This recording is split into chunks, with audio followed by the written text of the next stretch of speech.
Boa noite, pessoal, tudo bem? Vou apresentar para vocês a plataforma Data for All.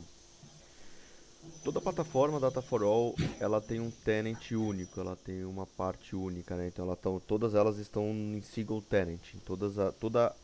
As plataformas estão separadas nos seus bancos de dados, com as suas URLs e com seus processamentos dentro dos seus serviços. Então, esse é um ponto bem importante, que é onde cada cliente tem o seu acesso direto. Aqui a gente tem o acesso do login da plataforma. Nessa primeira visão que tem, é um BI com análise dos processamentos, análise de acesso. Esse BI tá em construção, né? Ele já tem algumas informações, mas a gente tem recebido alguns feedbacks de alguns clientes. A gente está já no roadmap de fazer essa melhoria, de trazer informações um pouco mais claras, informações um pouco mais precisas. Mas vai ser onde o cliente vai poder ter todo acesso à operação, log, o que processou, quem acessou, estrutura de dados, todas essas informações ele vai conseguir ter num dashboard, num acompanhamento logo na página, logo na home. A plataforma é separada em algumas etapas, né, em governance, em mapping, em modeling, em arquitetura, em business, em connectors e em cloud. Vamos passar um overview simples um pouco em todos os módulos para vocês poderem entender como funciona. O primeiro módulo que a gente tem é o IAM, é onde a gente faz a configuração de perfis de acesso. Esses perfis de acesso a gente possui três funções: User, Viewer e Admin. Aonde o user pode ter acesso, a gente pode definir os acessos que ele vai ter dentro do sistema. Então a gente consegue definir quais são os módulos do sistema que esse perfil de usuário vai poder acessar. A gente consegue também definir quais são os reports que esse usuário vai acessar também. A gente consegue definir quais são os reports. E a gente também consegue, através do usuário user, definir tudo que for fora, todos os bancos de dados que ele for acessar fora da plataforma, para conectar num BI, para fazer uma consulta, para fazer uma validação, enfim, para algum tipo de processo. A gente também consegue permitir ou não que esse perfil tenha acesso aos bancos de dados. Então esse é o perfil de usuário que a gente tem, a função de usuário. A função de viewer, ela pode simplesmente definir quais são os reports. Então, ou seja, a função viewer só pode acessar os dashboards de forma efetiva. E o admin tem acesso a todas as informações, por isso que não há nenhuma parametrização para ele aqui desse lado.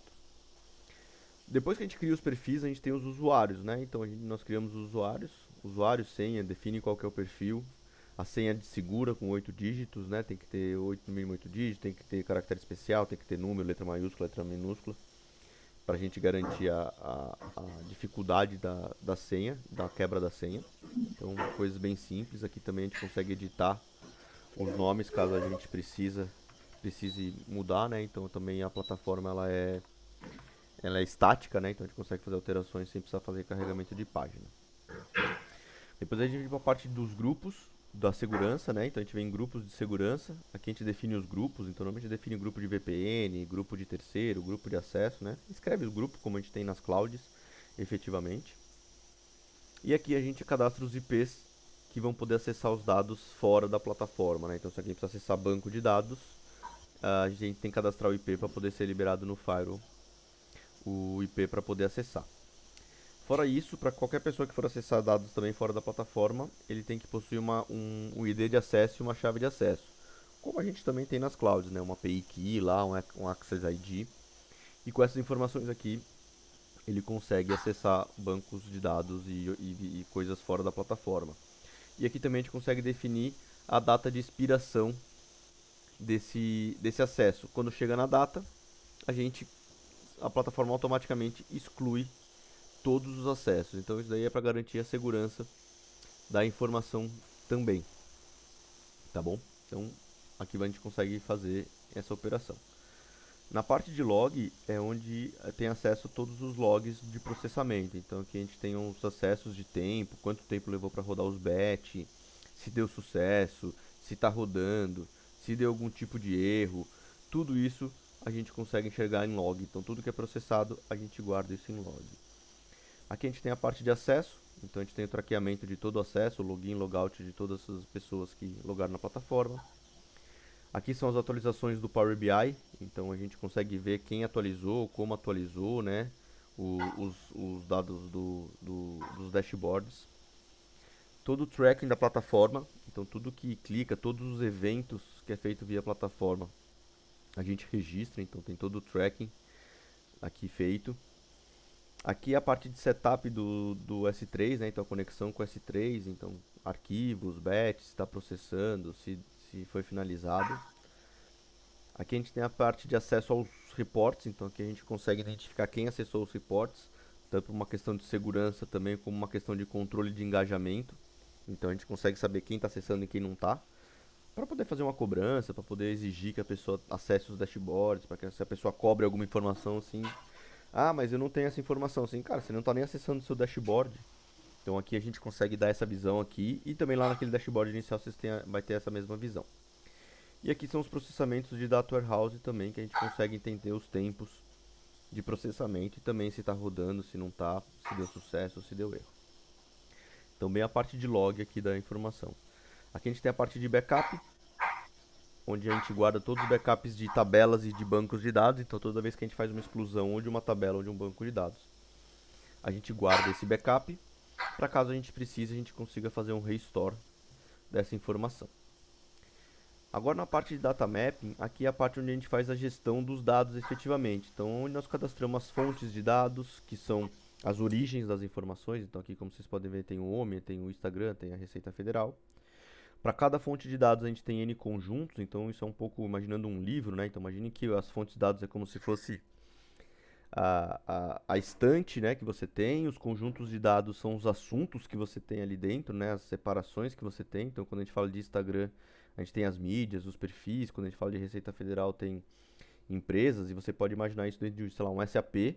Então a fonte de dados é um SAP, o conjunto de dados é finanças, ou é finanças, é vendas, é contabilidade, né? Então a gente trata muito como um assunto.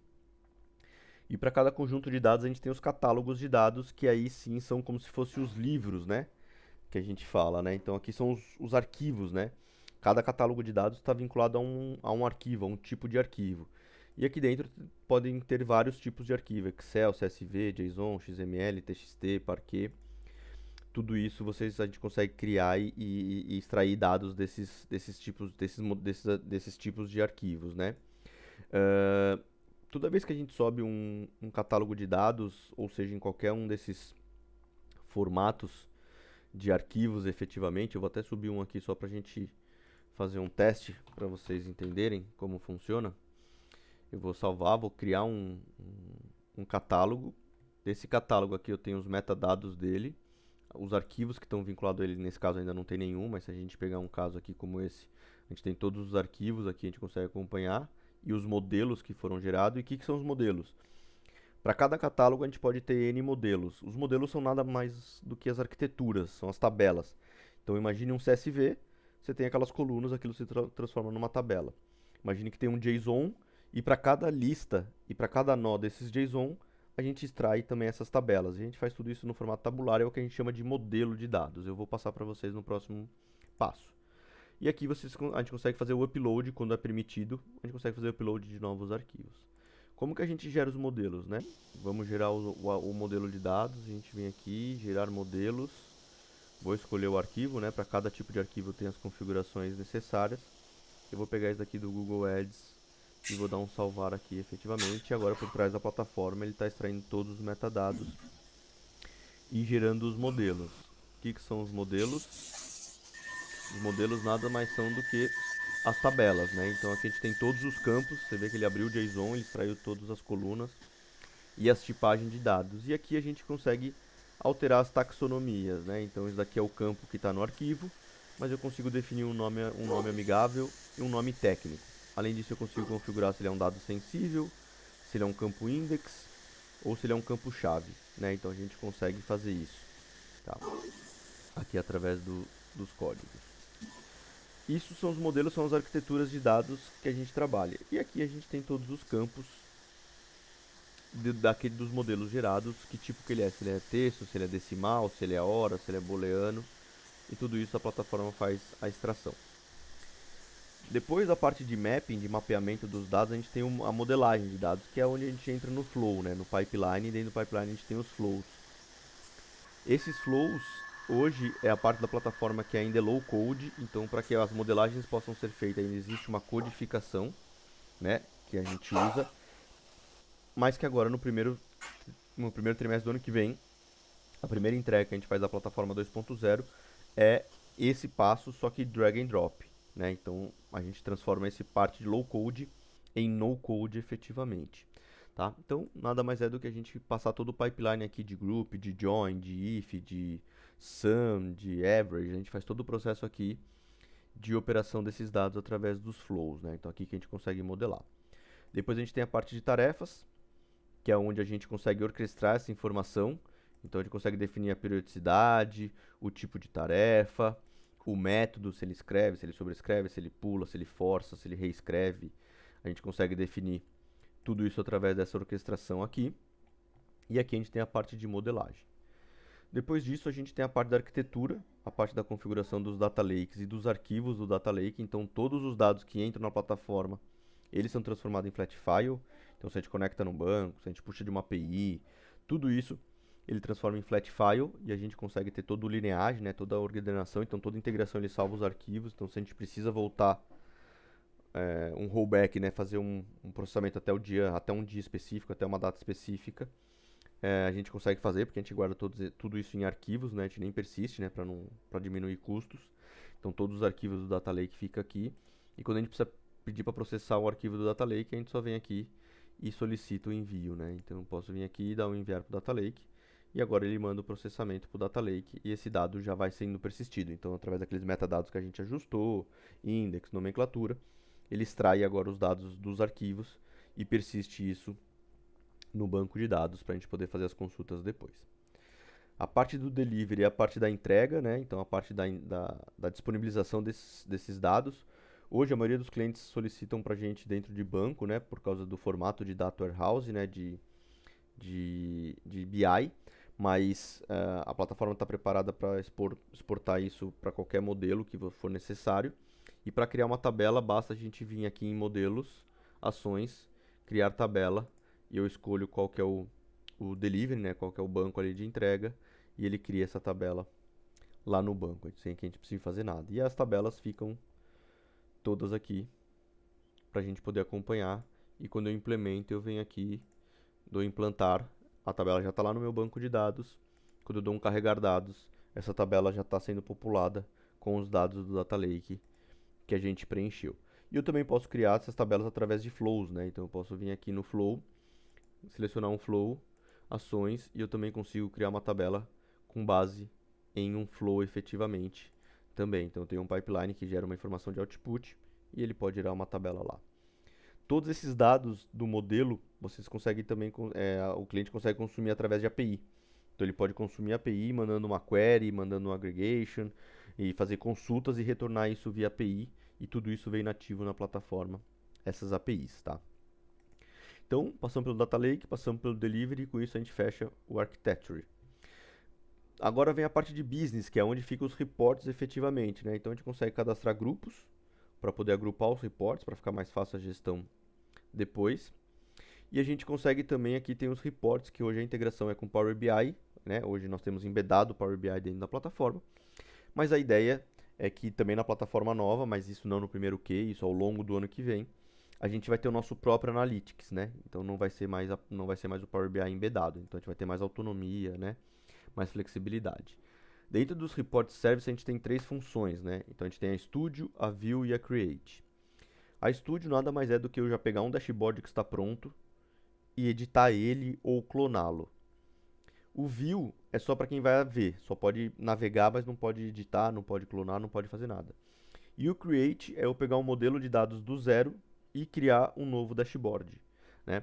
Eu vou entrar no Studio, porque o Studio é o que contempla todas as visões, então acredito que seja mais prático. Aqui, os clientes só vão poder acessar os seus próprios dashboards, né? Os que a gente foi permitido de acordo com o perfil dele, né? Então aqui eu estou vendo todos por ser admin, mas o cliente só vai conseguir enxergar o dele, os que forem permitido. Esse é o dashboard, então a gente consegue fazer algumas configurações, como por exemplo, tirar essa aba daqui de baixo. A gente também consegue tirar esse filtro aqui do lado, porque tem clientes que pedem isso também pra gente, então a gente consegue tirar esse filtro para que o cliente não possa filtrar alguma coisa ali. A gente consegue também alterar a cor de fundo desse dashboard para deixar uma coisa um pouco mais clean, né? Então você vê quando a gente deixa tudo branco e sem a aba, ele fica uma visão bem clean, né? Bem tranquilo de a gente acessar, né? Não tem interferência nenhuma aqui. A gente consegue também deixar ele em tela cheia para fazer apresentações e a gente consegue também imprimir os relatórios. Além disso, a gente consegue salvar análises, né? A gente consegue gerar análise e salvar análise, né? Então, por exemplo, quando a gente acessa uma análise, aqui eu estou acessando uma análise que já foi salva anteriormente, ele já veio com alguns filtros. Eu vou salvar uma análise aqui para vocês verem. Então, por exemplo, vou clicar nesse gráfico aqui e vou clicar com Ctrl nesse daqui de CPC. Eu venho aqui, coloco um nome,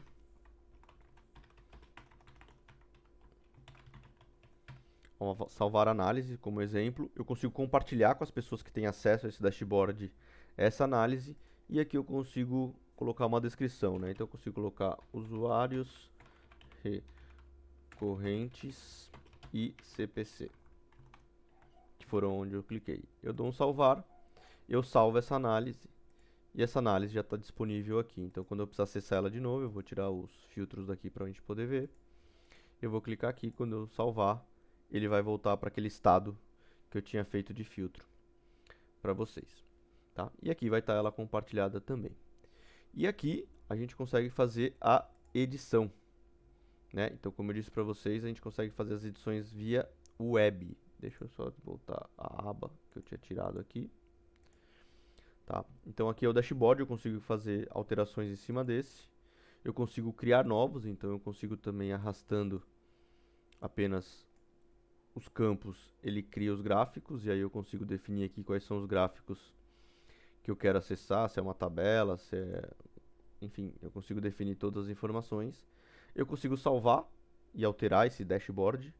Eu consigo vir aqui e dar um salvar como e clonar esse dashboard, e aí eu crio um outro dashboard baseado nesse. E eu consigo aqui também retornar essa visão para o modo Viewer novamente. Então aqui o cliente consegue ter toda a disponibilidade, a gente consegue dar isso para a área de negócio. Então a partir de um modelo de dados já pré-definido para garantir a governança, a gente consegue que equipes comerciais, de marketing, de RH consigam criar suas próprias visões, consigam adaptar as visões que eles precisam, mas sem perder a governança, sem que eu precise dar acesso a banco de dados, sem que eu precise garantir que as regras de negócio estão sendo aplicadas da forma correta e a gente consegue ter uma visão única, né? Então, quando a gente fala faturamento, independente se eu estou vendo por cidade, por estado ou por vendedor, o faturamento é igual para todo mundo, né? Em todas as visões, todo mundo tem a mesma visão. E consegue fazer isso via web, né? Sem que precise baixar softwares na sua máquina, sem precisar acessar banco de dados, sem precisar criar credenciais. E tudo isso se torna muito mais lean, né? Muito mais fácil a operação e a distribuição das informações dentro da companhia. Tá? Então aqui é a parte de Report Service, né? A parte de business que a gente entende. Na plataforma nova, também eu vou mandar na apresentação para vocês, mas está no roadmap ter parte de AutoML, né? Então a parte de Machine Learning, inteligência artificial, que vai estar composta dentro do módulo, do grande módulo de business, mas isso também já está no roadmap, por enquanto hoje não está embedado na plataforma. A gente faz essa parte de Data Science ainda fora da plataforma. Aqui tem os conectores, então a gente tem os conectores de banco de dados aqui. Então aqui a gente consegue ver, hoje nós já temos como default na plataforma MySQL, Mongo, SQL Server e PostgreSQL. E a gente está colocando Firebird agora também, até para uma POC que a gente está fazendo junto com um cliente que a Movit indicou, que é a Datalogos. E aqui a gente gera as consultas desses bancos de dados, que nada mais é do que realmente gerar um select, ou se for um Mongo, você vai gerar uma query ou um aggregation para fazer a consulta dentro do banco de dados. Tá? E para sincronizar é muito simples, só vir aqui e sincronizar as informações e ele vai lá no banco de dados, faz a consulta e guarda no Data Lake essa informação. A gente tem os repositórios, então a gente tem aqui no caso o S3, né, o OneDrive, o Blob, e aqui também é toda a parte de configuração para que isso aconteça. A parte de setup, então aqui a gente consegue definir se a gente vai ler o conector, qual que é o catálogo que ele está vinculado, qual que é o caminho da pasta do diretório que a gente vai ler, qual que é o nome do arquivo que a gente vai ler, qual que é o caminho se a gente quiser ler e mover esse arquivo, se a gente quiser ler e deletar, e se a gente vai ler pasta dentro de pastas, né? Então, tudo isso vocês conseguem fazer em todas as operações de repositórios. Aqui é a integração com o Power BI, então aqui é a integração, Workspace, Dashboards, enfim, tudo a parte do próprio Power BI. Aqui são as integrações com RP. Então, por exemplo, aqui o Zendesk, né? Então a gente consegue criar uma integração com o Zendesk, definindo o nome, colocando uma fonte de dados, definindo o e-mail, o password e o subdomínio. E aí para cada integração a gente vai ter algumas características, né? Então aqui faz toda a parte de setup dos conectores. Aqui nós temos uma autenticação com o Google, né? Então a gente consegue dar acesso ao Google Sheets, Google Analytics, Google Drive, também de forma bem tranquila com essas integrações. E aqui a gente tem a parte de servidores, né? Que é a parte onde nós temos os outputs, onde tem os data lakes, aonde está a parte da arquitetura e da infraestrutura. Então a gente consegue cadastrar novos servidores também para conseguir outputar dados ali, salvar dados e persistir dados. A gente tem os esquemas, né, que são os bancos de dados dentro dos servidores ali, dentro das máquinas. E aqui a gente tem um Drive, né, que apesar de não tá no Google Drive esses arquivos, tá tudo dentro de um bucket, né, dentro do bucket da S3 e a gente vai estar propondo migrar isso para o Google Storage. E aqui você tem todos os arquivos, né, tanto os arquivos de Data Lake, como arquivos de log, como arquivos de backup, a gente tem todo ele aqui. E também é possível fazer o download desses arquivos. Um ponto importante, até que agora eu vi download que a gente tem que mostrar, aqui em modelos, por exemplo, entre o JSON, né, que nem a gente fez aqui esse teste de JSON, a gente consegue vir aqui e dar um exportar dados em qualquer formato. Então a gente consegue dar entrada num arquivo em JSON e exportar ele em Excel. A gente consegue exportar em CSV. A mesma coisa ao contrário, eu posso entrar em um arquivo em Excel e exportar ele em JSON e eu consigo ver essa informação. E tudo isso tem log. Então quando a gente faz essa exportação, a gente guarda. A gente guarda quem exportou, o que exportou e a gente guarda inclusive o arquivo exportado, que aí a gente consegue ter toda a rastreabilidade da informação e saber quem teve acesso a essa informação. De forma prática, essa é a plataforma, isso é um pouco do processo que a gente faz. Então a gente faz desde a parte de conexão, modelagem, entrega para o cliente, dashboards, analytics, insights. E tudo que vocês estão vendo aqui é por API também. Então é uma plataforma white label, que é onde o cliente também consegue fazer todas essas operações embedadas nas suas soluções, ou criar soluções baseado no nosso motor de dados, nosso motor de gestão de informação. Então, pessoal,